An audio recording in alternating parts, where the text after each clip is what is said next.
There is a kind of loneliness that runs deeper than silence. It follows those who carry something different in their spirit, something not everyone can name, but many can feel. You walk into a room, and eyes shift, not in judgment, not in admiration, just awareness, a quiet knowing that something about you doesn't quite blend in. And maybe, over time, that difference has felt more like a burden than a blessing. People misunderstand you, pull away, treat you as if your presence unsettles them, and they may not even know why. But you do. Deep in your soul there's a whisper that has never left you, a sense that your path was never meant to look like anyone else's, that you were marked, not missed, set apart, not forgotten. You were chosen. This is not the kind of choosing the world celebrates. It's not loud or proud. It doesn't come with applause.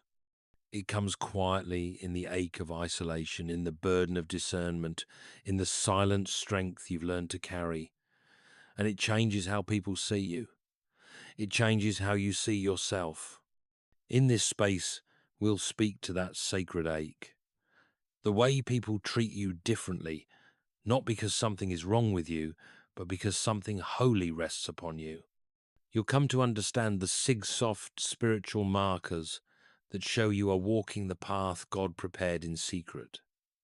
You'll find comfort in the stories of others like you, and you'll hear again and again that you are not alone.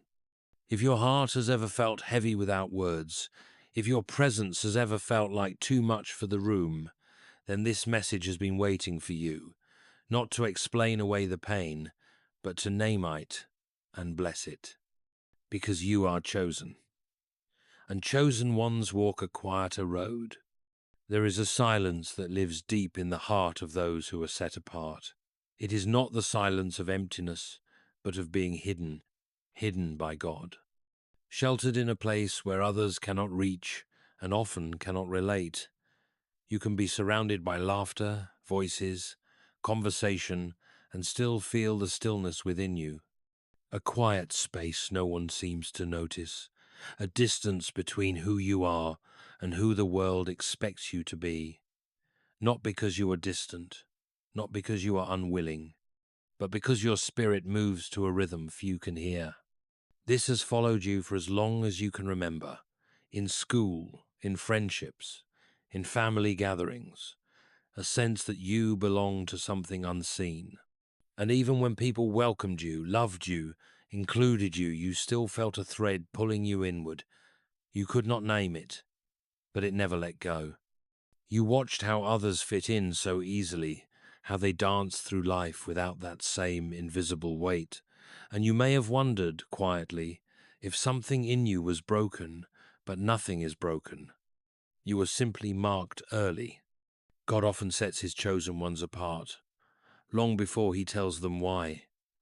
Like a seed hidden in the soil, there is purpose in the unseen, purpose in the solitude. Before I formed you in the womb, I knew you. Before you were born, I set you apart. These are not just words, they are a covering, a holy claim over your life, long before the world had a name for who you would be. This feeling of being apart is not rejection, it is preparation. It is the hand of God keeping you close while he works in silence. It is his protection against distractions that were never meant to shape you. He does not set you apart to isolate you. He sets you apart to form you, to whisper truths into your spirit that only stillness can hold. You are not above anyone. You are not beneath them. But you have been called to walk differently. Not louder, not faster, but deeper. There is a depth to you that many will not see, and that is by design.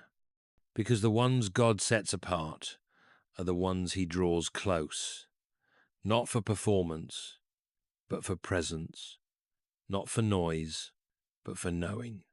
This ache of separation is not a punishment, it is the echo of your calling, and even now, though you may feel apart, you are not alone. The one who set you apart walks beside you, in the quiet, shaping your soul for what is to come. Some people will feel uneasy around you, and they won't know why. You won't speak harshly. You won't cause harm. You just walk into the room with something different resting on you, something not shaped by this world, a peace that stays when others panic, a wisdom that doesn't come from books, a softness that cuts deeper than loud voices, and some will call it too much.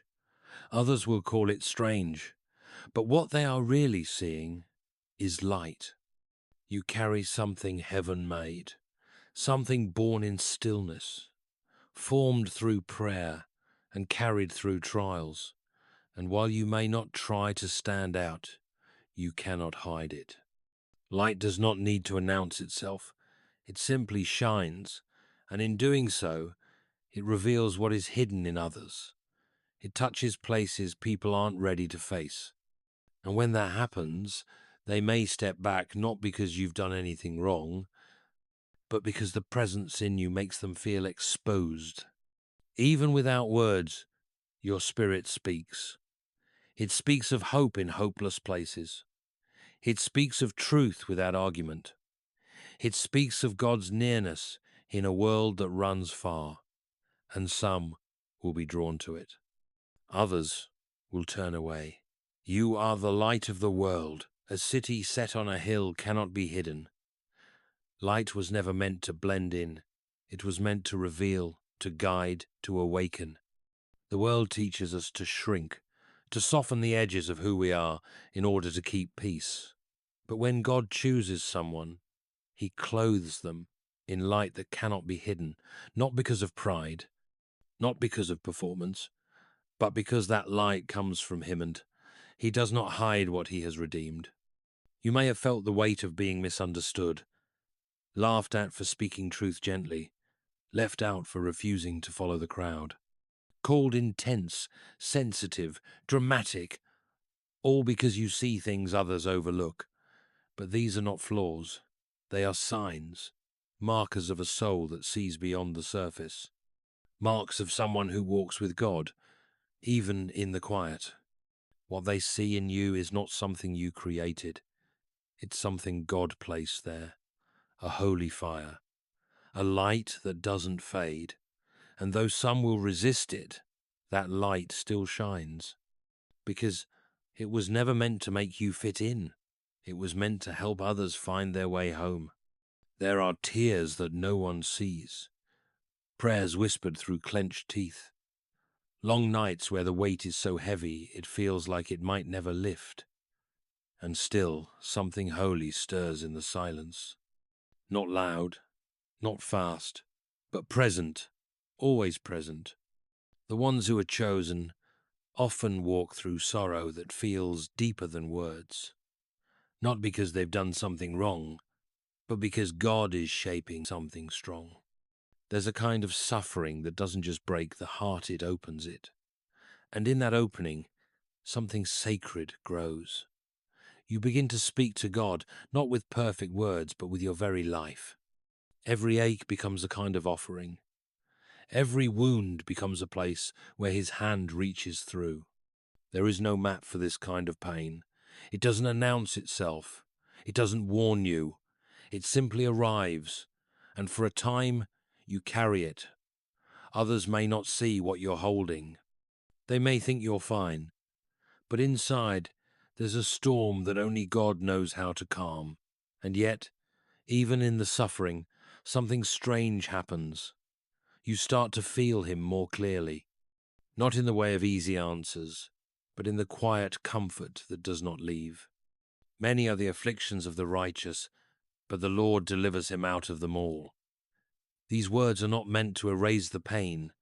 They are meant to hold you while you walk through it. There's a promise hidden in the suffering that the pain will not be wasted. It will be woven into strength, woven into wisdom, woven into compassion for others who will one day need to hear what you now carry. It's not easy to be broken in secret, to smile while something inside you bleeds, but God sees every fracture, and he does not let it go unseen. What you thought was the end was often the beginning. A deeper beginning, a place where the noise stops and God speaks. There is holiness in your scars. Not because the pain was good, but because he stayed close through all of it. Because somehow, even in the sorrow, you never stopped reaching upward. That is what it means to be chosen. Not to avoid suffering, but to walk through it with purpose. To come out on the other side, carrying light no storm could put out. There is a kind of loneliness that doesn't come from being alone, but from being set apart. A quiet distance that grows, even among people who once felt close. Words that used to flow now feel heavy. Rooms that once felt warm begin to feel cold. And the question rises again and again like a knot in the chest. Why are they pulling away? Sometimes it isn't anything you've done.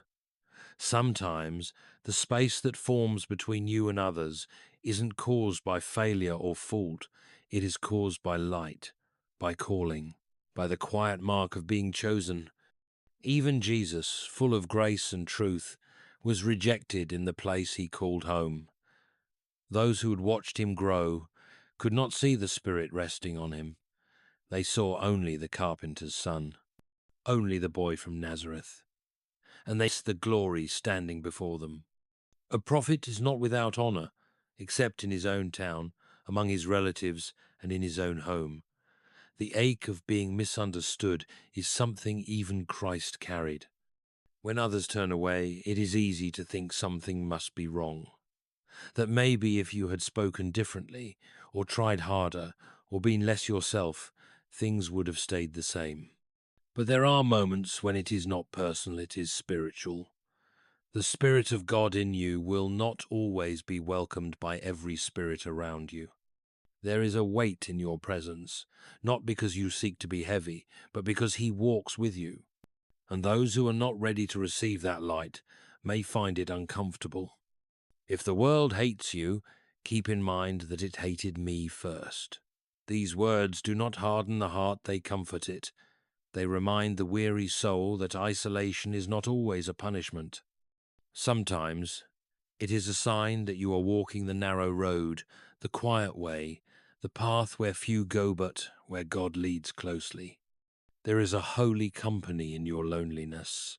The prophets walked it, the saints endured it, Christ himself lived it, and in that space where others pull back, God steps forward, not with noise, but with nearness. He does not leave his chosen ones alone. Even when the world grows quiet, heaven draws near. The space others leave becomes the sanctuary where God speaks most clearly, not to scold, not to explain, but simply to be with you. That is the blessing hidden in the ache of isolation. His presence, soft and strong, filling the silence with love. There are souls who walk through the world with quiet eyes and heavy hearts, not because they carry their own pain, but because they carry the pain of others. Their spirit moves slowly through the day, watching, listening, feeling what most pass by. They sense the sorrow hidden behind smiles. They feel the weight beneath someone's silence. They hear what hasn't been said. To care like this is costly. It draws from a deep well, one few even know exists. There are nights when the prayers come not for self, but for someone else's healing. Someone who may never know they were lifted in prayer. And still, the prayers are offered, faithfully, gently, in secret. Because the love of the chosen does not need to be seen. It only needs to flow. It is not weakness to weep for others. It is not foolishness to feel too deeply. This tenderness, this ache for the world's healing, is not something you created, something God placed within you. A soft fire that keeps burning, even when your own strength is fading. And though others may not notice, God does. He sees each silent intercession. He gathers every unseen cry. These burdens are not random. They are assignments from heaven. Those who are chosen often feel things more deeply, not because they are fragile, but because they are trusted. Trusted to love where love is scarce. Trusted to carry peace into places filled with noise. Trusted to hold space for others, even while their own hearts quietly break. There is a cost to this calling. It is not loud, it is not glamorous, but it is holy. The burden you carry is not yours alone. Christ carried it first. He felt the ache of the world, and still he chose to love it. Still he chose to stay. That same spirit lives in those who follow him closely. It teaches them to stay soft, even when life hardens. To keep praying, even when hope runs low. To keep loving, even when love is not returned. This is how God gently confirms his hand on your life. He trusts you with the wounds of others, not to fix them, not to carry them forever, but to stand in the quiet place between the broken and the healer. And when you stand there tired, unnoticed, praying, he is standing beside you, always. Some hearts wander, not to run from God, but because the road feels heavy, the silence too long, the pain too sharp. So they drift, slowly, quietly, almost without knowing. They try to lose themselves in other things' noise, people, movement, but something always follows. Not to chase, not to shame, but to call, softly, steadily, like a voice that knows their name. Even in rebellion there is a presence that does not leave, a gaze that stays fixed, not in anger, in love, in the stillness. The chosen still feel it, a tug in the spirit, a whisper in the night, a strange comfort that doesn't fade, even when everything else does. It is not guilt, it is grace. Some have tried to walk far, to live with clenched fists to drown out the pull. And still, the pull comes, not louder but deeper, beneath the noise, beneath the ache. There is a voice that says, "Come home," not with blame, but with welcome, always with welcome. God does not abandon those he has called. My sheep hear my voice, and they follow me. It is not a matter of effort. It is a matter of belonging. The chosen are never truly lost, because they are known. Even when the path grows dim, even when the steps falter, he still sees, he still calls. There is something unshakable inside the soul that belongs to God, a quiet knowing that no matter where the feet wander, the heart is held. No matter how far the detour, the way back is never closed. The road may be long, but the gate is always open, and the shepherd stands near, not with questions, but with arms. The world may offer escape. It may offer temporary silence for the restless heart, but only one place brings the kind of peace that reaches through the bones. Only one voice speaks to the deepest part. That is why the chosen return, not because they are perfect, but because they are known, because something in them was made to respond to him. And when they turn back tired, wounded, uncertain, he does not ask why they left. He only says, "I knew you would come. I've been waiting." There comes a quiet turning in the soul, a moment when the need to be seen begins to fade, not out of bitterness, but out of peace. A peace that grows when you begin to see yourself through the eyes of the one who formed you. The world may still measure by applause and approval, but the chosen learn to rest in something deeper identity. There is no need to prove what God has already spoken. No need to chase the acceptance of those who cannot recognize what heaven has placed within. You begin to move differently, not to impress, not to hide, but because the weight of performance no longer fits. You walk lighter because you carry less fear. You speak softer because you don't need to be heard to know you matter. There is strength in the stillness of someone who knows they are marked by God. When rejection comes, and it does not sink so deeply anymore, because something has shifted. The voice of the crowd no longer carries the same weight. And when their words rise, they meet a heart anchored in truth, a truth that cannot be erased by opinion, a seal that cannot be removed by human hands. God does not choose based on appearance, talent, or status. He looks at the heart. He marks what is hidden. And when he places his hand on a life, no amount of human resistance can undo it.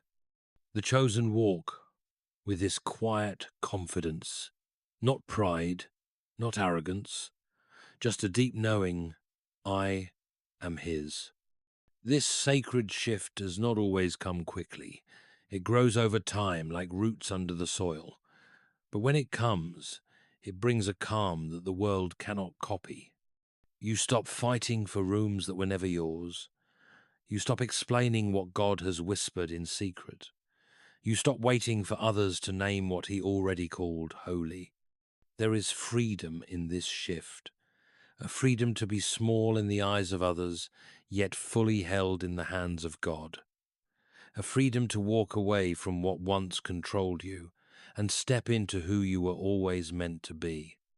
Earthly voices may rise and fall, but the seal of heaven is steady, and when you know who you are in him, the noise grows faint.